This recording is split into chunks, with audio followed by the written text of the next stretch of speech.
नमस्कार, मैं सुमित कुमार सिंह आज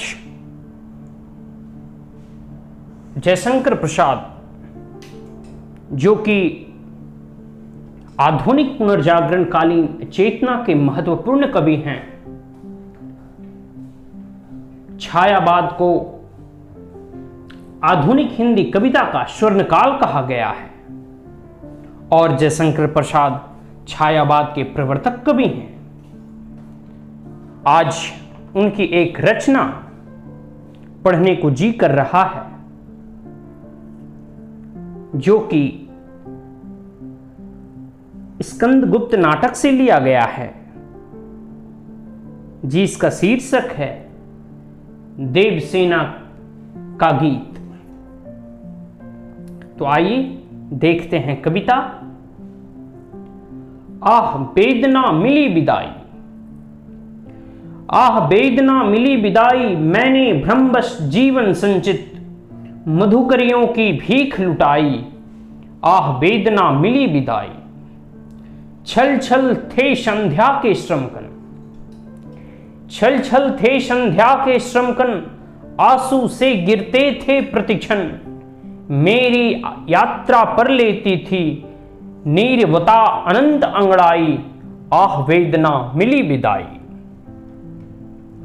आइए अब इसकी व्याख्या देखते हैं, इसका अर्थ और इसका विवरण समझते हैं कि आखिर कवि ने जो कहा है उसके अर्थ क्या क्या निकलते हैं। तो देवसेना स्वयं से कहती है कि जीवन के इस संध्या बेला में आज मैं जीवन के भावी सुख, आशा और आकांक्षा से वेदनापूर्ण विदाई लेती हूं। मैंने भ्रम में पड़कर जीवन भर स्कंदगुप्त से प्रेम किया और सारी एकत्रित अभिलाषा रूपी भिक्षा को लुटा दिया, अर्थात मैं जीवन भर की आकांक्षाओं की पूंजी को बचा ना पाई। देवसेना का जीवन वेदनापूर्ण स्थितियों से गुजरता रहा। उसका पूरा परिवार वीर गति को प्राप्त हुआ। उसने जिसे स्कंदगुप्त से प्यार किया, उसने उसे ठुकरा दिया। अब वह इस वेदना में क्षणों से विदाई लेना चाहती हैं। वह अपने यौवनकालीन क्रियाकलापों को अपनी नादानी मानती हैं। अब देवसेना की आंखों से अश्रुपात हो रहा है। जीवन के संध्या बेला में, अर्थात जीवन के अंतिम पड़ाव में श्रम करने से उत्पन्न हुई पसीनों की बूंदें आंसू की तरह हर क्षण गिरती रहती हैं। मेरी यात्रा पर खामोशी अनंतहीन अंगड़ाई लेती हैं। भाव यह है कि देवसेना का समस्त जीवन दुखों से भरा रहा। वह जीवन भर जिस सुख की कामना करती रही, वह उसे प्राप्त ना हो सका। उसे आंसुओं के अतिरिक्त कुछ ना मिला।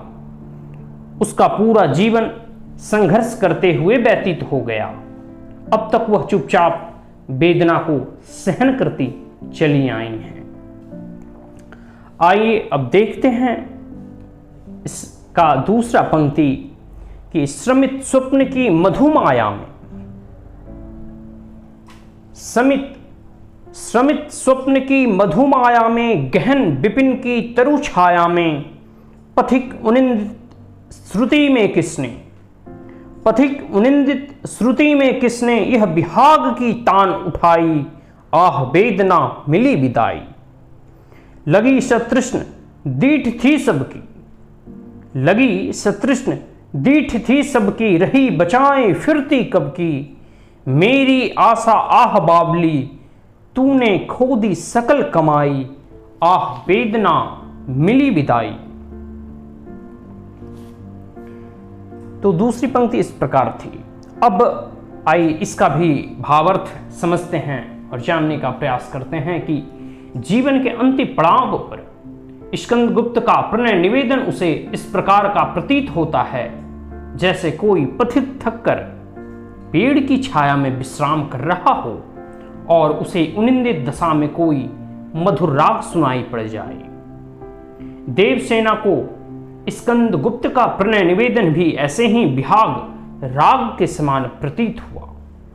भाव यह है कि जीवन भर संघर्ष करती रही देवसेना सुख की आकांक्षाओं के मीठे सपने देखती रही, पर वे पूरे ना हो सके। अब वह थक कर, निराश होकर इन सब से विदाई लेती है। अब उसे कोई गीत सुख नहीं पहुंचा सकता। देवसेना कहती हैं कि मेरे यौवन अवस्था में तो सबकी तृष्णा भरी प्यासी नजरें मुझ पर लगी रहती थी और मैं स्वयं को उनसे बचाए फिरती थी। अपने भरपूर प्रयास के बावजूद मैंने अपने जीवन की सारी कमाई पूंजी गंवा दी, अर्थात मैं उनकी रक्षा नहीं कर पाई। अब वह केवल स्कंदगुप्त के प्रेम के सपने देखती थी, स्वयं को अन्य की नजरों से बचाने का प्रयास करती थी। इस प्रकार मैंने अपने समस्त यौवन काल गंवा दिया। मैंने अपनी पागल आशा के कारण अपनी जीवन भर की पूंजी, अपनी कमाई को बचा नहीं पाई। मुझे प्रेम के बदले प्रेम और सुख प्राप्त ना हो सका।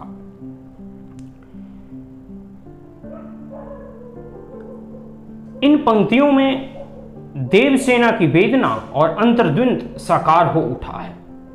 अब आइए तीसरी पंक्ति देखते हैं। चढ़कर मेरे जीवन रथ पर, चढ़कर मेरे जीवन रथ पर प्रलय चल रहा अपने पथ पर, मैंने निज दुर्बल पद बल पर उससे हारी होड़ लगाई। आह वेदना मिली विदाई, लौटा लो यह अपनी धाती, मेरी करुणा हाहा खाती। विश्व न संभलेगी वह मुझसे, विश्व न संभलेगी यह मुझसे, इससे मन की लाज गवाई।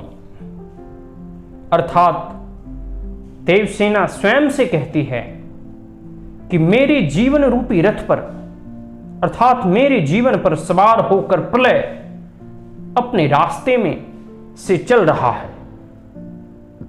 मैं अपने दुर्बल पैरों के बल पर उस प्रलय से ऐसी प्रतिस्पर्धा कर रही हूं जिससे मेरी हार सुनिश्चित है।